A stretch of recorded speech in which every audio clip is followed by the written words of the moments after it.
আয়কর আইনের তোয়াক্কা করে না বহুল আলোচিত সাদিক এগ্রো কর্তৃপক্ষ। জাতীয় রাজস্ব বোর্ড এনবিআর থেকে আয়কর নিবন্ধন টিআইএন নিলেও রিটার্ন দেয় না কোম্পানিটি। এজন্য 2 দফায় জরিমানাও করা হয়। এদিকে 12 লাখ টাকার ছাগল বিক্রি করে আলোচনায় আসার পর আবারও সাদিক এগ্রোর কর ফাঁকির অভিযোগ তদন্ত শুরু করেছে এনবিআর। অস্বাভাবিক দামে পশু বিক্রি, খাল দখল সহ নানা অভিযোগে দেশ জুড়ে আলোচনায় রাজধানীর মোহাম্মদপুরের সাদিক এগ্রো। এরই মধ্যে খামারটি উচ্ছেদ করেছে উত্তর সিটি কর্পোরেশন। তবে এতেই বিপদ শেষ হচ্ছে না। এনবিআর কর্মকর্তারা জানান, শুরুতে সাদিক এগ্রো ছিল প্রোপাইটারশিপ ব্যবসা। 2017 সালে এটিকে লিমিটেড কোম্পানি করা হয়। সাধারণত কোম্পানি করার অল্প সময়ের মধ্যে টিআইএন নিতে হয়, কিন্তু সাদিক এগ্রো নিবন্ধন নেয় 4 বছর পর 2021 সালে। টিআইএন নেওয়ার পরের বছরই দেওয়ার কথা আয়কর রিটার্ন, কিন্তু এখন পর্যন্ত এনবিআরকে আয় ব্যয়ের হিসাব জানায়নি প্রতিষ্ঠানটি। কর্মকর্তারা জানান, 2021-22 ও 2022-23 অর্থ বছরে রিটার্ন না দেয় কোম্পানিটিকে 20,000 টাকা জরিমানা করা হয়। ডিমান্ড সৃষ্টি করতে গেলে তার রিটার্নটা দরকার, তার কিছু তথ্য দরকার, সার্ভে রিপোর্ট দরকার, তার স্টক কি আছে সেটা দরকার, তার কেনা বেচা কি হয় সেই তথ্যগুলো যতক্ষণ পর্যন্ত এনবিআরের অফিসাররা কালেক্ট না করতে পারে ততক্ষণ পর্যন্ত এই অ্যাসেসমেন্টটা করা তার জন্য অনেক টাফ হয়ে যায়। কোম্পানিটির আয় ব্যয়ের হিসাব না পাওয়ায় কর ফাঁকির তদন্তে জটিলতায় পড়েছেন গোয়েন্দারা। তাই লেনদেনের তথ্য উদ্ধারের চেষ্টা করছেন তারা। এজন্য সব ব্যাংক ও আর্থিক প্রতিষ্ঠানে চিঠি দেওয়া হয়েছে। অন্যান্য ব্যয় মিটার, ছেলেমেয়ের বিদেশে যদি পড়াশোনা করে তাদের খরচ মিটার, হজে যান, উমরায় যান, ইত্যাদি ইত্যাদি কাজ করেন, তো সরকারের রাজস্বটুকু কেন দেবে না? এদিকে সাদিক এগ্রোর মালিক ইমরান আহমেদের বিরুদ্ধেও কর ফাঁকির তথ্য মিলেছে। 2020 সালে এই উদ্যোক্তার বিরুদ্ধে তদন্ত করেন সিআইসি গোয়েন্দারা। মেলে 24 লাখ টাকা কর ফাঁকির প্রমাণও। কর্মকর্তারা জানান, ইমরান 6টি কোম্পানির পরিচালক। সাদিক এগ্রো প্রোপাইটারশিপ প্রতিষ্ঠান ছিল বিধায় ব্যবসার যাবতীয় আয় ব্যয় ইমরানের ব্যক্তিগত ফাইলে যুক্ত হতো। এসব বিষয়ে মুঠোফোনে যোগাযোগ করা হলেও সাড়া দেননি ইমরান হোসেন। Ruhul Amin, independent news, Dhaka. রাজধানীর গুলশানে পুলিশের সাবেক মহাপরিদর্শক বেনজির আহমেদের 4টি ফ্ল্যাটের তালা খুলতে ম্যাজিস্ট্রেট নিয়োগের নির্দেশ দিয়েছে আদালত। রোববার ঢাকা মহানগর সিনিয়র বিশেষ জজ আদালত দুদকের আবেদনের পরিপ্রেক্ষিতে এই আদেশ দেন। এর আগে ওইসব ফ্ল্যাটে ঢুকতে গিয়ে চাবি না থাকায় ফিরে আসেন তত্ত্বাবধানে নিয়োজিত দুদক কর্মকর্তা। 13 জুন দুদকের সম্পদ ব্যবস্থাপনা বিভাগের পরিচালক টিম নিয়ে সংশ্লিষ্ট ভবনের ফ্ল্যাটগুলো পরিদর্শনে যান। এ সময় আরও জানা যায়, ভবনটির 13 এবং 14 তলায় ডুপ্লেক্স আকারে 9,000 বর্গফুটের বেশি আয়তনের 4টি ফ্ল্যাট রয়েছে। ফ্ল্যাটগুলোর চাবি অভিসংযোগ সংশ্লিষ্ট ব্যক্তির কাছে রয়েছে।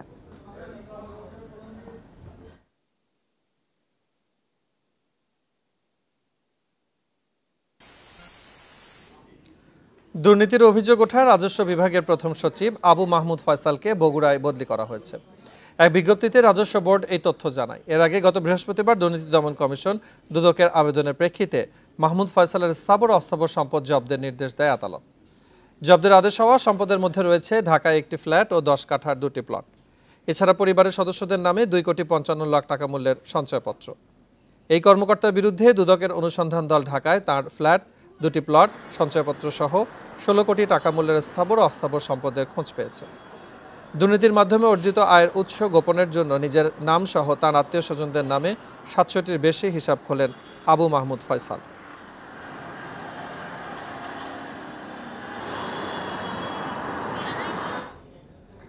ধনীদের সর্বোচ্চ কর হার 30% থেকে সরে এসে 25% রাখা হলো। নানা সমালোচনার মুখেও কালো টাকা সাদা করার সুযোগ থাকলো। এছাড়া গাড়ি আমদানিতে এমপিরাও শুল্কমুক্ত সুবিধা পাচ্ছেন। এসব ঠিক রেখেই রোববার জাতীয় সংসদে পাশ হলো প্রায় 8 লাখ কোটি টাকার বাজেট, যেখানে মূল্যস্ফীতি 6.5 ভাগে নামাতে চায় সরকার। 2024-25 অর্থ বছরের জন্য 7,97,000 কোটি টাকার বাজেট পাশ হলো। আয় ব্যয়ে ঘাটতি ধরা হয়েছে 2,56,000 কোটি টাকা, যা পূরণ করা হবে 1 লাখ কোটি টাকা বিদেশি ঋণে এবং বাকিটা দেশের ব্যাংক ও সঞ্চয়পত্রে। মূল্যস্ফীতি নিয়ন্ত্রণকে গুরুত্ব দিয়ে প্রবৃদ্ধির লক্ষ্য ধরা হয়েছে 6.75%। রোববার সংসদে নতুন অর্থ বছরের বাজেট পাশে শুরু হয় অধিবেশন। এ সময় সরকারের বিভিন্ন বিভাগ ও মন্ত্রণালয়ের বরাদ্দে 59টি দাবি উত্থাপন করা হয়। যারা এই প্রস্তাবের পক্ষে আছেন তারা হ্যাঁ বলুন। এ সময় বয়স্ক ভাতা, বিধবা ভাতা সহ সামাজিক সুরক্ষা কর্মসূচির সুফল তুলে ধরেন সমাজ কল্যাণ মন্ত্রী। সক্ষমতা বাড়াতে পরের অর্থবছরে বাড়তি বরাদ্দ চান তিনি। এবছরও আমরা আমাদের বাজেটে এই ভাতাভোগীর সংখ্যা বেশ খানিকটা আমরা বৃদ্ধি করতে পেরেছি, যদিও ভাতার পরিমাণ আমরা বৃদ্ধি করিনি। ছাঁটাই প্রস্তাবে অংশ নিয়ে কয়েকজন সংসদ সদস্য শিক্ষার মান নিয়ে হতাশা তুলে ধরেন। তবে শিক্ষামন্ত্রীর জবাব, যথেষ্ট গুরুত্ব দিয়েই বরাদ্দ রাখা হচ্ছে। সেকশন নাই, টিচার নাই। আমার কথা হলো যে ভবন করলাম, বাড়িঘর ভালো করলাম, পাকা বাড়ি, পাকা পায়খানা, খাওয়ার নাই মানে স্পিকার। এই অবস্থা হলো আজকে শিক্ষার অবস্থা মানে স্পিকার। গবেষণা খাতে বঙ্গবন্ধু সুযোগ্য কন্যা মাননীয় প্রধানমন্ত্রী সর্বপ্রথম সরকারি যেই বাজেট বরাদ্দ সেটা দেয়া শুরু করেছিলেন, এবং যার ফলে আমরা কিন্তু এর সরাসরি অনেক উপকার দেখেছি, কৃষি উৎপাদন থেকে শুরু করে আজকে আমাদের যে গর্বের পদ্মা সেতু। এবার ব্যক্তি আয়ের সর্বোচ্চ কর 30%, বেসরকারি অর্থনৈতিক অঞ্চলে কর অব্যাহতি বাতিল, সংসদ সদস্যদের গাড়ি আমদানিতে শুল্ক আরোপের প্রস্তাব ছিল। কিন্তু এসব কর নীতি থেকে সরে এসে বাজেট পাশের প্রস্তাব উত্থাপন করেন অর্থমন্ত্রী। এই মহান সংসদে অবিলম্বে বিবেচনার জন্য গ্রহণ করা হোক। অর্থমন্ত্রী হিসেবে প্রথম বাজেট পাশ হলো আবুল হাসান মাহমুদ আলীর, যা কার্যকর হচ্ছে 1 জুলাই থেকে। খুব ভালো। Hari Saha, independent news, Dhaka. জুলাইতে ভারতের কলকাতা থেকে বাংলাদেশ হয়ে নিউ জলপাইগুড়ি যাবে একটি মালবাহী ট্রেন। সমঝোতা স্মারক অনুযায়ী পাইলট প্রকল্পের অংশ এটি। সম্ভাব্যতা যাচাইয়ের জন্য নীলফামারীর চিলাহাটি স্টেশন পরিদর্শন করেন ভারতের সহকারী হাই কমিশনার। কিন্তু এই রুট থেকে বাংলাদেশ কতটা লাভবান হবে তা অনিশ্চিত বলছেন বিশেষজ্ঞরা। বুঝে শুনে সিদ্ধান্ত নেওয়ার তাগিদ তাদের। রেল ট্রানজিট নিয়ে 22 জুন দিল্লিতে বাংলাদেশ ভারত সমঝোতা স্মারক সই হয়। সে অনুযায়ী ভারতের এক রাজ্য থেকে আরেক রাজ্যে পণ্যবাহী ট্রেন যাবে বাংলাদেশের ভেতর দিয়ে। এর অংশ হিসাবে প্রথম পাইলট প্রকল্প নেওয়া হয়েছে। কলকাতা থেকে বাংলাদেশের দর্শনা চিলাহাটি হয়ে ভারতের নিউ জলপাইগুড়ি পর্যন্ত যাবে মালবাহী ট্রেন। পরবর্তীতে এই রুটে ভারতের হলদিবাড়ি হয়ে ভুটান পর্যন্ত নিয়ে যাওয়ার লক্ষ্য রয়েছে ভারতের। আপনারা ইতিমধ্যে পত্রপত্রিকায় জেনেছেন, দুই দেশের সরকার ঘোষণা দিয়েছে প্রচুর সম্ভাবনা রয়েছে। যা ভালো হবে তার জন্য দুই দেশের সরকার ও জনগণ অপেক্ষা করছে। দুদেশের মধ্যে মালবাহী ট্রেন চালু হলে বাংলাদেশের চেয়ে ভারতই বেশি লাভবান হবে বলে মনে করেন বিশেষজ্ঞরা। ভারতের ট্রেন বাংলাদেশের রেল লাইনে চালানোর সক্ষমতা রয়েছে কিনা তা যাচাই করা উচিত। আমাদের রেলপথ তারা ট্রানজিট হিসেবে ব্যবহার করলেও সেটা যেন সরাসরি আবার একটা থ্রু করিডোর না হয়ে যায়, অর্থাৎ তাদের উৎপাদিত পণ্য বাংলাদেশের ভিতর দিয়ে ভারত থেকে সরাসরি নেপাল বা ভুটানে নিয়ে যাবে, কিন্তু এই করিডোর ব্যবহার করে আমরা রপ্তানি সুবিধা পাবো না। সেক্ষেত্রে কিন্তু আমরা আবার দর কষাকষির ক্ষেত্রে অনেকটাই পিছিয়ে থাকবো। তবে রেল মন্ত্রণালয় বলছে, ট্রেন যোগাযোগ বাড়লে দুই দেশের বাণিজ্য বাড়বে। তারপরও সমীক্ষা যাচাই করে পরবর্তী পদক্ষেপ নেওয়া হবে। ভারত কোনো প্রতিশ্রুতি দিয়েছে কিনা না, ওই ফার্দার আলাপ কিন্তু এখনও আমাদের হয়নি। যে আমরা যখন এই লাইনগুলো এক্সটেনশন করব তখন কী হবে সেটা সেপারেট থিং, আমরা পরে আবার আলোচনা করবো যে আমরা কোথা থেকে আমরা এই ফান্ডিংটা নিব, নিজস্ব অর্থায়নে করব নাকি আলাদা ডেভেলপমেন্ট পার্টনার থেকে নেব, সেটা এখন আমরা সিদ্ধান্ত। ভারতের শিলিগুড়ি থেকে কলকাতা হয়ে আগরতলা পর্যন্ত রেলপথের দূরত্ব প্রায় 1000 কিলোমিটার। ট্রেনের সময় লাগে 31 থেকে 36 ঘন্টা। কিন্তু বাংলাদেশের হয়ে গেলে দূরত্ব কমবে 500 থেকে 550 কিলোমিটার। সময় লাগবে 11 থেকে 12 ঘন্টা। আল আমিন হোসেন, ইন্ডিপেন্ডেন্ট নিউজ, ঢাকা। ভারতের সঙ্গে সম্প্রতি সই হওয়া 10টি সমঝোতা স্মারক থেকে বাংলাদেশের প্রাপ্তি শূন্য বলে মন্তব্য করেছেন বিএনপির মহাসচিব মির্জা ফখরুল ইসলাম আলমগীর। ভারতীয় রেলের ট্রানজিট দেশের সার্বভৌমত্বকে মারাত্মক হুমকির মুখে ফেলবে বলে মন্তব্য করেন তিনি। বিকেলে বিএনপি চেয়ারপারসনের গুলশান কার্যালয়ে সংবাদ সম্মেলনে তিনি এসব মন্তব্য করেন। বলেন, প্রধানমন্ত্রী শেখ হাসিনার এই সফরে তিস্তার পানি বন্টন চুক্তিকে সম্পূর্ণ অবজ্ঞা করা হয়েছে। বিএনপি মহাসচিবের অভিযোগ জানান, 2000 থেকে 2020 সাল পর্যন্ত বিএসএফ এর গুলিতে অন্তত 1236 জন বাংলাদেশি নিহত হয়েছেন, অথচ সাম্প্রতিক সফরে এই নিয়ে বাংলাদেশের পক্ষ থেকে একটি শব্দ উচ্চারণ করা হয়নি।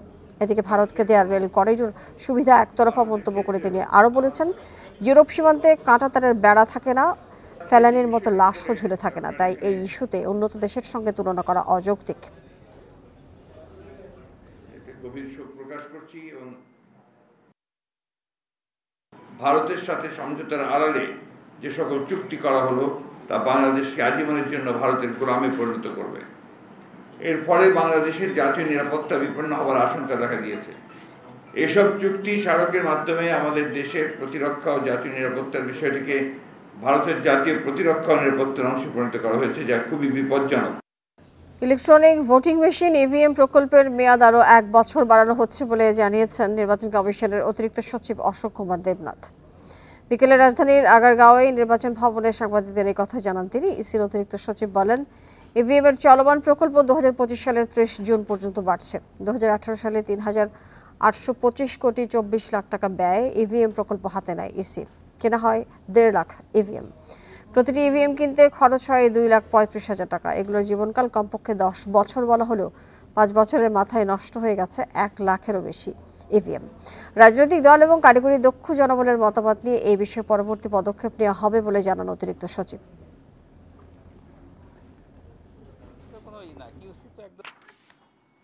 ইভিএম যে চলমান প্রকল্পটা আছে এটা 30 জুন মানে আজকেই তার শেষ ছিল, কিন্তু এই বিষয়টা আমরা মানে প্রজেক্টটা বাড়ানোর 1 বছর মানে ব্যয় বৃদ্ধি ব্যতিরেকে 1 বছর বাড়ানোর জন্য আমরা পরিকল্পনা কমিশনে চিঠি দিয়েছি।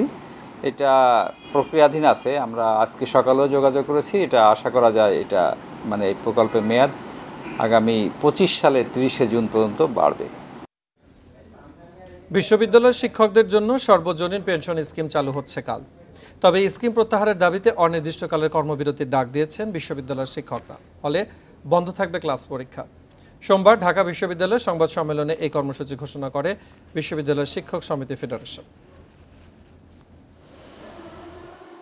সর্বজনীন পেনশন স্কিম বাতিলের দাবিতে রোববার পূর্ণ দিবস কর্মবিরতি পালন করেন সরকারি বিশ্ববিদ্যালয়ের শিক্ষকরা। ঢাকা বিশ্ববিদ্যালয়ের কলাভবনের সামনে 1 ঘণ্টা অবস্থান ধর্মঘট করেন শিক্ষকরা। সেখানে সোমবার বিশ্ববিদ্যালয় দিবসের সব অনুষ্ঠান বয়কটের ঘোষণা দেয় শিক্ষক সমিতি। আগামীকালের 1 জুলাই ঢাকা বিশ্ববিদ্যালয় দিবসে ঢাকা বিশ্ববিদ্যালয় শিক্ষক সমিতি অংশগ্রহণ করবে না।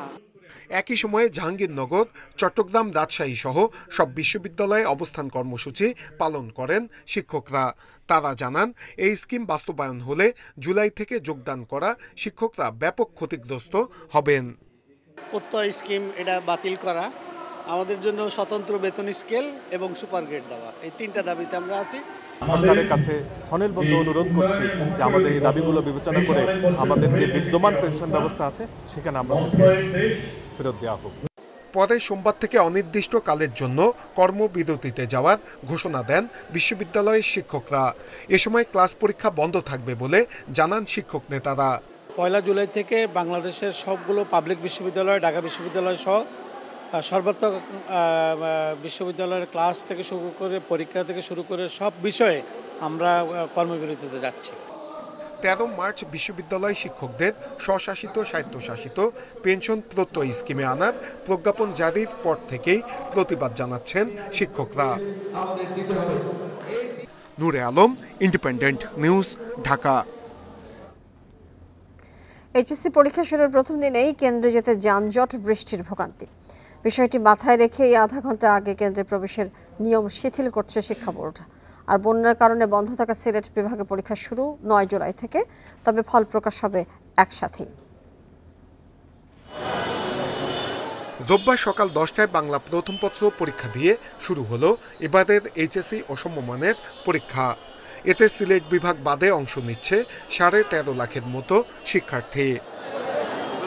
রাজধানীতে কেন্দ্রে যেতে সড়কে ছিল তীব্র যানজট, সঙ্গে বৃষ্টি যোগ হওয়ায় আরও বাড়ে পরীক্ষার্থীদের ভোগান্তি।